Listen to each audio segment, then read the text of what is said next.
There is a secret to bodybuilding, and it's not some designer's steroid or some Bulgarian training regimen.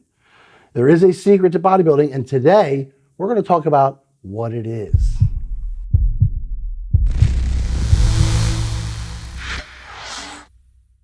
Today I want to talk about the only true secret in bodybuilding. It is something that everyone's aware of, that is a component of bodybuilding, to be really, really good at it. But I don't think many people understand how in-depth it goes. And that secret is genetics. Now I know a lot of you are saying, well, who doesn't know that, Dave? You have to have good genetics to build a good physique. But what I'm saying is that term genetics is, in my opinion, an umbrella title that covers a lot of different things that people don't even think about when they think about genetics. Everyone thinks about, obviously, one of the most common ways in which we look at genetics is bone structure. You want to have shoulders that are wider than the waist. You want to have narrow hips and things of that nature. You want to have smallish bones, so you have small joints and hopefully swelling muscle bellies, which is another component of genetics. You know, your attachment points, where your muscles attach on the bone, how full they are, how low they go, things of that nature.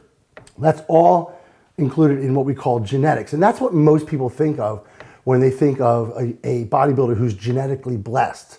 Look at Big Ramy, how wide his shoulders are. But he doesn't have the most narrow hips or waist, but they're much narrower than his shoulders. And then as far as muscle belly is concerned, they're all great except for his calves. But you know, anybody who's great in this sport, who is marginal to great, is going to have some or all of these genetic traits.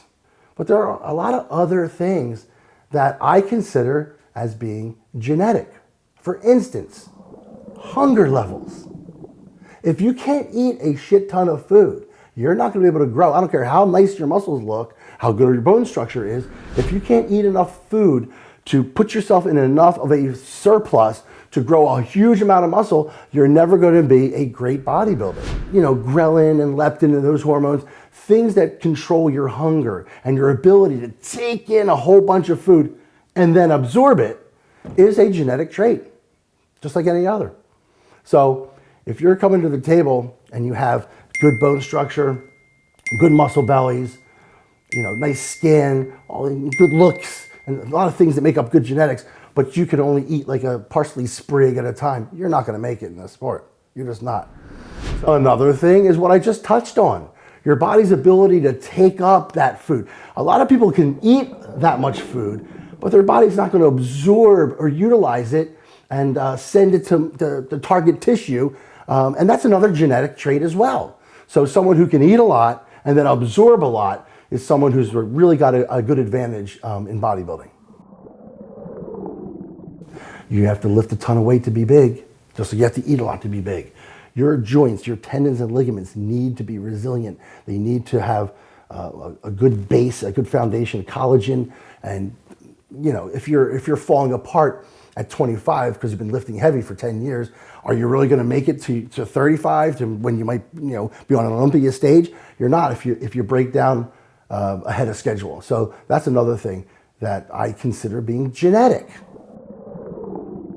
Your body's ability to take in and utilize PEDs. Oh my God, the variance among the population with who takes what and how they respond, the difference between them is humongous. We've all seen guys who have gone on like 4 or 5 different compounds and literally nothing happens. Conversely, we've all seen guys who go on like 250 milligrams of test and blow up. Is their gear better than their gear? Probably not. But what is different is their body's ability to take it up on a cellular level and move it to the target tissue and have that target tissue receptor site take it up and use it. That is to say, you cannot assess someone's potential when they're natural just because they're a great natural bodybuilder. That does not mean that person's going to be a hyper responder at all. They may be a great natural bodybuilder, go on gear, and not much else happens. Or you can be like Ronnie Coleman, was a great natural bodybuilder who went on gear and everything happened. There's a genetic variance with this. Conversely, you could have someone who busts their ass as a natural and nothing happens. They don't really look like anything. So you would say, well, you know what? You don't really have good genetics. And then they go in a little bit of gear and they blow up. Great example of that was, Kevin LeBron. Kevin was tiny in off season, and he started off as a skinny little thing. And he would take half of the year off from gear and lifting and everything, and then just blow up and get in the Olympia and place second and third. So he's a great example of a hyper responder. But that's also genetics. Another trait you need to have that is arguably genetics, but I think it is patience. You can't not have patience and do this sport, because it's not a 1 month, 2 month, 6 month, 1 year. These people work for decades at creating a world-class physique.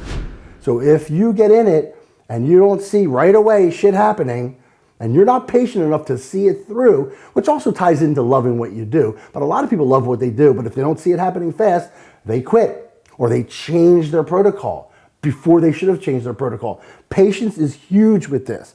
You need to have, and I believe it's genetic, you need to have a genetically patient demeanor to get this done in the long haul and to be great. Another thing that's genetic is what foods you like to eat. Food preferences is genetic.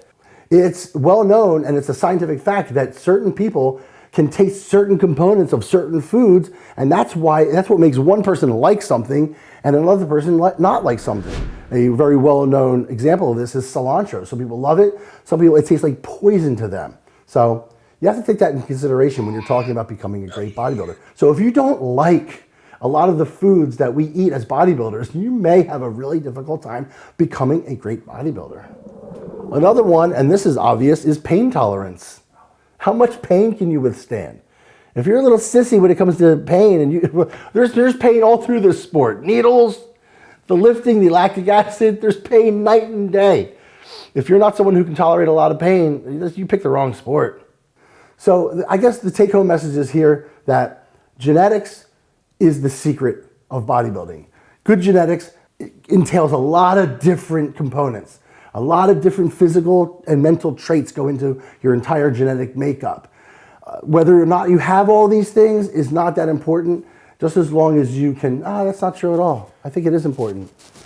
I don't think you'll make it. I don't want to get disingenuous here. All right, no, I'll say this. I'll say I have a positive. So with this in mind, make a list of all these things.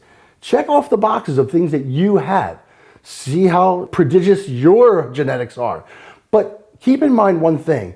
Don't be discouraged if you can't check off all these boxes.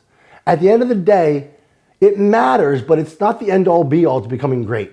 Because you can take those ones that you do have and just really capitalize on those and take control where you can take control, and you can still become great. You may not be the greatest of all time, hey, but even they couldn't check off all the boxes.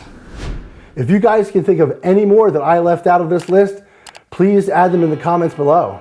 I would love to, I've explored this in my mind a lot, and I think I've come up with the most salient ones, but if you can think of more, let me know.